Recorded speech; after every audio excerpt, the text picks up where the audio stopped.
Alguns eleitores ficaram surpresos no primeiro turno ao serem identificados pela biometria, mesmo sem ter feito o cadastro da digital. Mas tem explicação. A Justiça Eleitoral firmou parcerias com diversos órgãos, entre eles o Denatran, para receber as chamadas informações biométricas. Com o título de eleitor na mão ou o e-título no celular e um documento com foto, milhões de brasileiros compareceram às urnas. Antes de se dirigirem às cabines de votação, uma última etapa, o registro biométrico. A biometria foi testada no Brasil pela primeira vez em 2008, em 3 municípios.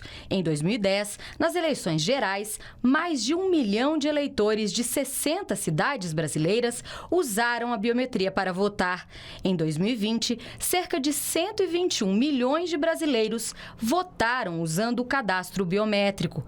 Este ano, 120 milhões de brasileiros, dos mais de 150 milhões aptos a votar, coletaram biometria. Antes do início da pandemia do novo coronavírus, em 2020, 100% dos mais de 2 milhões de eleitores do Distrito Federal fizeram cadastro biométrico. Mas nos últimos 2 anos, a coleta foi suspensa e quem tirou o título de eleitor neste período não pôde fazer a biometria. Em algumas sessões eleitorais, no primeiro turno, os mesários registraram as digitais, mesmo de quem não tinha o cadastro biométrico, junto à Justiça Eleitoral. Mas por que isso aconteceu?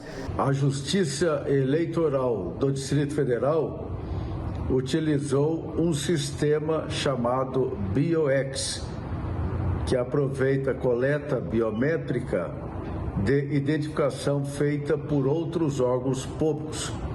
No caso do DF, por exemplo, foram utilizadas 1.060 biometrias coletadas pelo Denatran. O projeto de importação de biometria de órgãos externos, o BioX, criado pelo Tribunal Superior Eleitoral, permitiu o compartilhamento das digitais de quase 10 milhões de eleitores e eleitoras.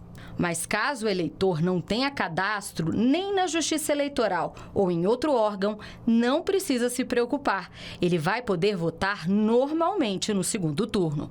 O eleitor apto a votar sempre terá assegurado seu direito. E caso a identificação biométrica não seja possível, ele assinará o caderno de votação e será habilitado pelo mesário ao voto.